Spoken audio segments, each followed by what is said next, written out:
Cyclone MMA. Now, I'm not saying that Deviveson Figueiredo is Stripe from Gremlins, but I'm not going to tell you that I've ever seen them in the same room at the same time.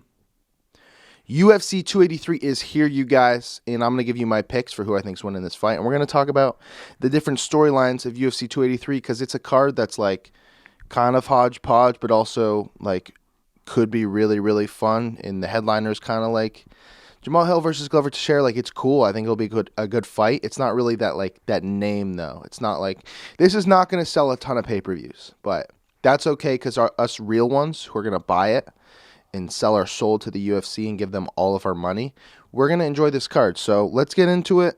We're going to start from the bottom of the main card, work our way up. But first, I'm going to burp. Excuse me. All right. Paul Craig versus Johnny Walker has goofy potential, dude. This may be the sloppiest fight of all time. It's going to be like two guys who want to stand and bang. It's going to be one of those things, too, where it's like Johnny Walker's just a goofball, right? And it seems like even when he wins, he gets injured. And then you have Paul Craig, who could just take him to the ground and choke him out so fast, but he's going to be like, no, dude, I'm going to stand and bang. It's going to be a slobber knocker. That's what it's going to be. I don't even know what that word means. Who's going to win? I feel like Paul Craig should win. I think Johnny Walker just wins in a weird way. And then he goes to celebrate and gets injured, and he like dislocates his shoulder again. So I'm taking Johnny Walker by KO. So put that down on your little DraftKings thing, and then win money. You're welcome. Women's flyweight. You got Lauren Murphy versus Jessica Andrade. Jessica Andrade is this like little girl who punches and knocks people the F out. Lauren Murphy is an old lady. That's so fucking rude of me to just say it like that. Lauren Murphy's a dog. She's a veteran. She's fought everyone in that flyweight division, and she has a lot of W's. And in order for her to win this, she's going to have to make it just like she's going to have to drag Jessica Andrade into deep waters, really avoid getting knocked the fuck out, and just grind a decision. Jessica Andrade, on the other hand, she's got the punching power. She's got a lot of great wins on her resume, and I think she ultimately wins this fight. I think just being 39 years old, having to fight someone like Jessica Andrade, who's 31, and just hits. She is a piston. She hits so hard. So I'm taking Jessica Andrade by knockout. Man, are these? Am I just gonna pick knockout for all of these? But they do have finishing potential. All of these fights have like really good finishing potential. Like we'll go into the next one. Gilbert Burns versus Neil Magney. This is like the least intimidating like first names you'll hear in a fight. It's like Gilbert versus Neil. Gilbert, Neil. Dude, that's a couple of vicious people right there. But they are. Gilbert Burns is a heavy favorite to win this. He's like a minus 300 or something like that. Might be even more, to be honest. But Neil Magney is freaking good. I know he's got a 27-10 record, but I don't think that depicts just how good he is. He's fought everyone at welterweight. He has the most wins in the welterweight division. He's super well-rounded. With that being said, Gilbert Burns has crazy power and crazy submission skills. His jiu-jitsu's next level. So I don't know the path to victory for Neil Magney. I think it's keeping the fight, long, keeping it at range, and just being at the edge of Gilbert Burns and using his length to just kind of piece away at him. I think Gilbert Burns gets a W here. I think he's, like I said, he's got the power. I think he's got the striking edge, and I think he definitely has the advantage on the ground. So I think he's just got more ways to win than Neil Magney. So we'll go ahead and say Gilbert Burns via knockout. We'll just continue the knockout train, okay? That's 3 in a row. Deviveson Figueiredo versus Brandon Moreno. Stripe versus Mickey Mouse, the fight we wanted to see again. These guys are going to fight 6 more times after this, okay? I know what a trilogy is. I know what a quadrilogy is. I don't know what you'd call it if they fight 10 times, but whatever that would be, make it that. Moreno looked really good in his fight against, I can't even say looked really good in his fight against Kai Kara-France because I think he was losing the fight up until that kick, but he did land that kick and got the dub. He's back in this position. For Deviveson Figueiredo, this is his 4th fight in a row against Moreno. No opponents in between, so that's kind of crazy. Sorry, I keep touching my eye. Do you guys call them sleepy seeds or eye boogers? Let me know in the comment section below. Sleepy seeds or eye boogers? What do you call them? That crusty stuff in your eye. So Figueiredo versus Moreno. The first one was a draw because Figueiredo just kept wanting to kick Moreno in the balls, got a point taken away from him.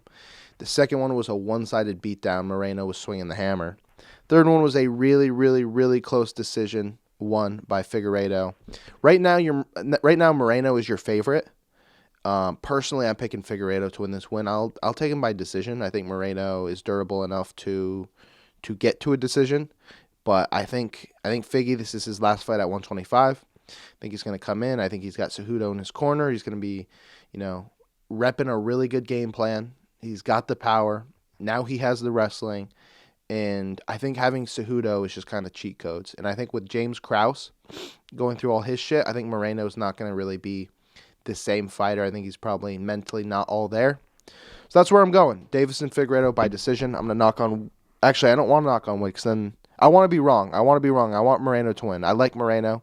I think everyone loves Moreno. He's got a tattoo of Mickey Mouse. So, how can you... He collects Funko Pop toys. How can you not like that guy? He fights in a cage, and then he goes home, and he, organizes his shelf of Funko Pop toys. So, you got to like that dude.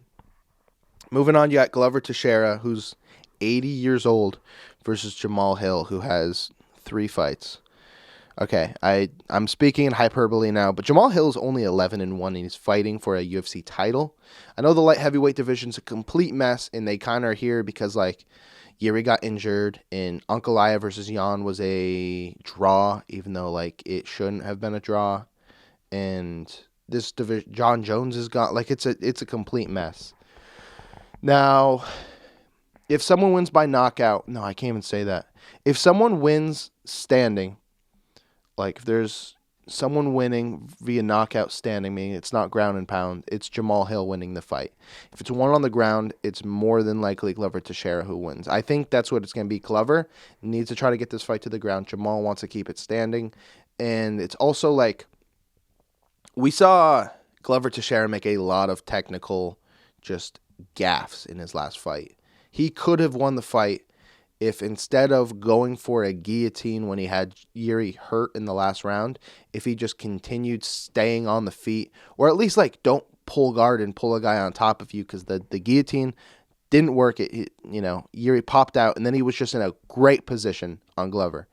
So he needs to not make these mental mistakes, and I think he's a veteran. I think he got too excited. I'm hoping he doesn't rush to try to go for the finish, because he can take down Jamahal Hill and drag him into deep waters. And I think he could get a finish on the ground because his top pressure looks to be insane. When he fought Jan, he beat the shit out of that guy. That was not a close fight. So, man, I got to take Glover Teixeira to win this fight. I understand he's more than likely the underdog, but Jamahal Hill, I think, is just a little bit young in this game. I think he's a little bit of a one-trick pony. He needs that knockout. Now, it works. He's got 3 wins in a row. He's only got 1 loss on his record. It's to Paul Craig.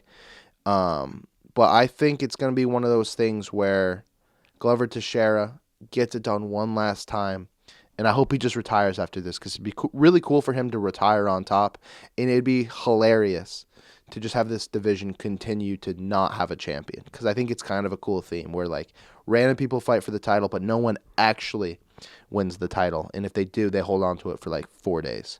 So that's UFC 283, guys. What do you think? Let me know in the comment section below who you think are winning these fights. Give me your predictions, and also let me know, are they called sleepy seeds or eye boogers? Because if you call them sleepy seeds, grow up. They're called eye boogers. Okay, you're wrong. Bye.